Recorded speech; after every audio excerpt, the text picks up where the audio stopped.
নমস্কার, আশা করি সকলেই খুবই ভালো আছেন। আজ আমি তোমাদের সঙ্গে শেয়ার করতে চলেছি কাতলা মাছের তেল ঝাল।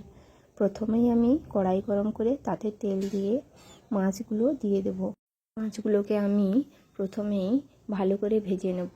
যদি মাছটা খুব বেশি ভাজা না হয় তাহলে কিন্তু রান্নাটাও ভালো লাগবে না, তাই একদিক ভাজা হয়ে গেলে আর একদিক উল্টে নেব, দিয়ে খুব ভালো করে ভেজে নেব। কথা বলতে বলতে মাছটা আমার ভাজা হয়ে গেছে। তো এই মাছটা আমি তুলে রাখবো, দিয়ে এর মধ্যে যতটা পরিমাণ তেল আছে ওই তেলেই রান্না করব। খুব একটা বেশি তেল আমি পছন্দ করি না, তাই কিন্তু বেশি তেল দেব না।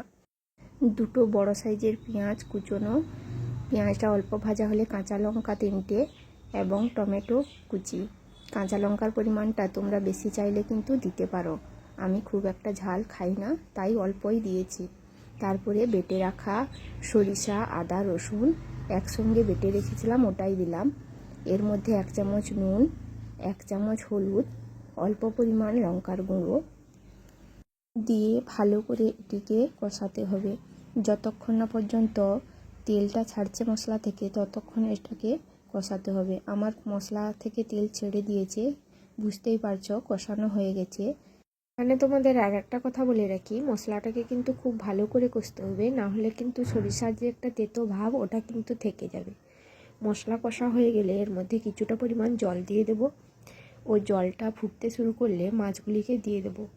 এবারে এটাকে লো ফ্লেমে 5 থেকে 7 মিনিট রেখে দেব রান্না হতে। 5 থেকে 7 মিনিট পরে আমার এই রকম কালার এসছে আর মাছগুলোও সুন্দরভাবে ফুলে গেছে। সত্যি বলতে রান্নাটা খুবই ভালো হয়েছে, তোমরাও ট্রাই করে দেখতে পারো। এরপর আমি কিছুটা কুচানো ধনেপাতা দিয়ে দেব এবং এটাকে নামিয়ে রাখবো।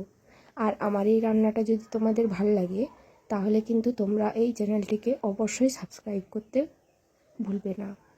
সকলকে আমার পক্ষ থেকে ধন্যবাদ।